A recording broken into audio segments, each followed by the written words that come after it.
जानते हैं क्या होता है?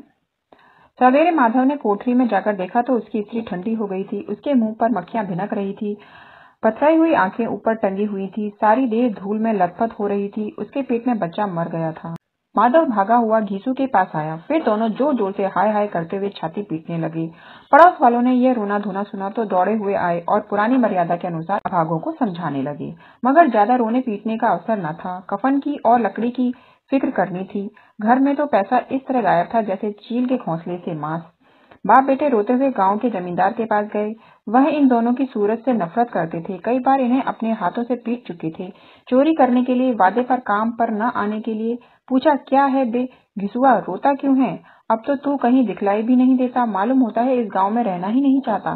घीसू ने जमीन पर सिर रखकर आंखों में आंसू भरे और कहा, सरकार, बड़ी विपत्ति में हूँ। माधव की घरवाली रात को गुजर गई। रात भर तड़पती रही सरकार। हम दोनों उसके सिराने बैठे रहे। दवा दारू जो कुछ हो सका सब कुछ किया, मुदा वह हमें दगा दे गई। अब कोई एक रोटी देने वाला भी न रहा मालिक। तबाह हो गए, घर उजड़ गया। आपका गुलाम हूँ। अब आपके सिवा कौन उसकी मिट्टी पर लगाएगा? हमारे हाथ में तो जो कुछ था वह सब तो दवा दारू में उड़ गया। सरकार ही की दया होगी तो उसकी मिट्टी उठेगी। आपके सिवा किसके द्वार पर जाऊं? जमींदार साहब दयालु थे, मगर घीसू पर दया करना काले कंबल पर रंग चढ़ाना था। जी में तो आया, कह दे चल दूर हो जा यहाँ से। यूं तो बुलाने से भी नहीं आता, आज जब गरज पड़ी तो आकर खुशामद कर रहा है। हरामखोर कहीं का बदमाश। लेकिन यह क्रोध या दंड देने का अवसर न था। जी में कुड़ते हुए 2 रुपए निकालकर फेंक दिए, मगर सांत्वना का एक शब्द मुंह में से न निकला। उसकी तरफ ताका तक नहीं, जैसे सिर से बोझ उतरा हो। जब जमींदार साहब ने 2 रुपए दिए तो गांव के बनिए महाजनों को इनकार का साहस कैसे होता? घीसू जमींदार के नाम का ढिंडोरा भी पीटना जानता था। किसी ने 2 आने दिए, किसी ने 4 आने। 1 घंटे में घीसू के पास 5 रुपए की अच्छी रकम जमा हो गई।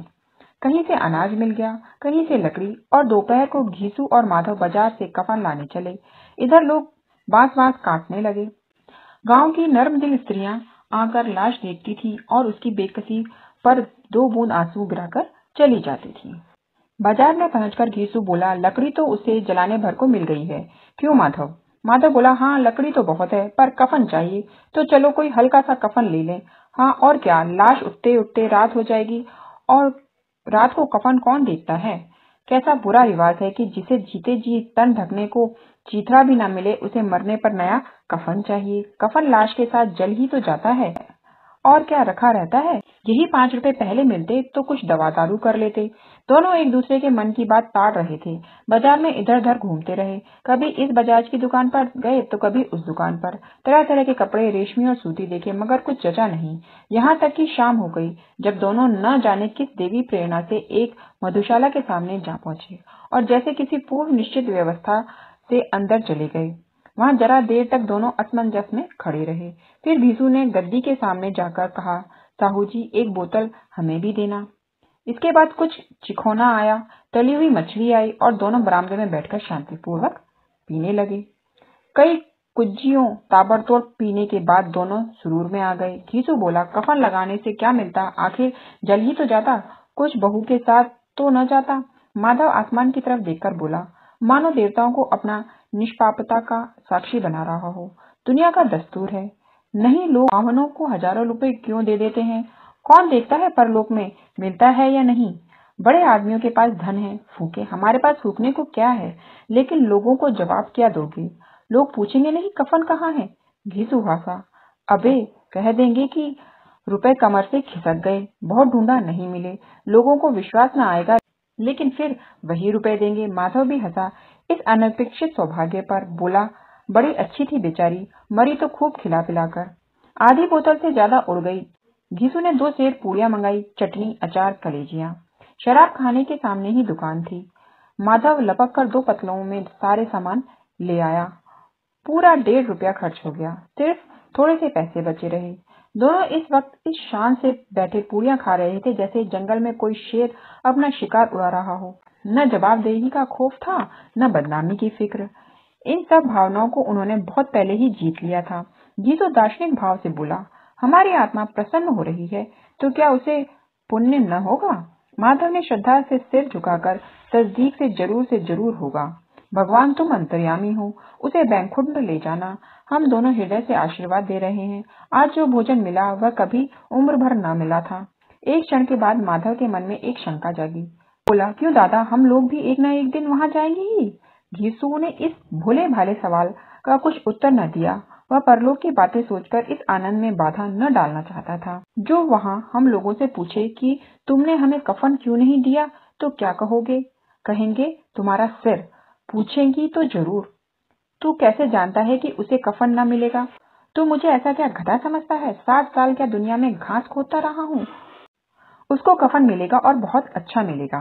माधव को विश्वास न आया। बोला, कौन देगा? रुपए तो तुमने चट कर दिए। वह तो मुझसे पूछेगी, उसकी मांग में तो सिंदूर मैंने डाला था। कौन देगा, बताते क्यों नहीं? वही लोग देंगे जिन्होंने अबकी दिया। हाँ, अबकी रुपए हमारे हाथ न आएंगे। जो जो अंधेरा बढ़ता था और सितारों की चमक तेज होती थी, मधुशाला की रौनक भी बढ़ती जाती थी। कोई गाता था, कोई डींग मारता था, कोई अपने संगी के गले लिपट जाता था, कोई अपने दोस्त के मुंह में कुल्हड़ लगाए देता था। वहां के वातावरण में सुरूर था, हवा में नशा। कितने तो यहाँ आकर एक चुल्लू में मस्त हो गए थे। शराब से ज्यादा यहाँ की हवा उन पर नशा करती थी। जीवन की बाधाएं यहाँ खींच लाती थी और कुछ देर के लिए वह भूल जाते थे कि वे जीते हैं या मरते हैं, या न जीते हैं न मरते हैं। और वह दोनों बाप बेटे जब भी मजे लेकर चुस्कियां ले रहे थे, सबकी निगाहें उनकी ओर जमी हुई थी। दोनों कितने भाग्य के बली हैं। पूरी बोतल बीच में है। भरपेट खाकर माधव ने बची हुई पूरियों का पत्तल उठाकर एक भिखारी को दे दिया, जो खड़ा उनकी ओर भूखी आंखों से देख रहा था और देने के गौरव, आनंद और उल्लास का अपने जीवन में पहली बार अनुभव किया। गीतू ने कहा, ले जा, खूब खा और आशीर्वाद दे। जिसकी कमाई है वह तो मर गई, मगर तेरा आशीर्वाद उसे जरूर पहुंचेगा। रोए रोए से आशीर्वाद दो। बड़ी गाढ़ी कमाई के पैसे हैं। माधव ने फिर आसमान की ओर देखकर कहा, वह बैकुंठ में जाएगी दादा, बैकुंठ की रानी बनेगी। खीसू खड़ा हो गया और जैसे उल्लास की लहरों में तैरता हुआ बोला, हाँ बेटा, बैकुंठ में जाएगी। किसी को सताया नहीं, किसी को दबाया नहीं। मरते मरते हमारी जिंदगी की सबसे बड़ी लालसा पूरी कर गई। वह ना बैकुंठ जाएगी तो क्या ये मोटे मोटे लोग जाएंगे, जो गरीबों को दोनों हाथों से लूटते हैं और अपने पाप को धोने के लिए गंगा में नहाते हैं और मंदिरों में जल चढ़ाते हैं। श्रद्धालुता का ये रंग तुरंत ही बदल गया। अस्थिरता नशे की खासियत है। दुख और निराशा का दौर हुआ। माधव बोला, मगर दादा, बेचारी ने जिंदगी में बड़ा दुख भोगा, कितना दुख झेलकर मरी। वह आंखों पर हाथ रखकर रोने लगा, चीखें मार मार कर। गीसू ने समझाया, क्यों रोता है बेटा, खुश हो कि वह माया जाल से मुक्त हो गई, जंजाल से छूट गई। बड़े भाग्यवान थी जो इतनी जल्दी मोह माया के बंधन तोड़ दिए। और दोनों खड़े होकर गाने लगे, क्यों नैना झमकावे ठगिनी। पियक्कड़ों की आंखें उनकी ओर लगी हुई थी और ये दोनों अपने दिल में मस्त गाए जाते थे। फिर दोनों नाचने लगे, उछले भी, कूदे भी, गिरे भी, मटके भी, भाव भी बताए, अभिनय भी किए। आखिर में नशे में मदमस्त होकर वहीं गिर पड़े। देखने के लिए धन्यवाद। Please like.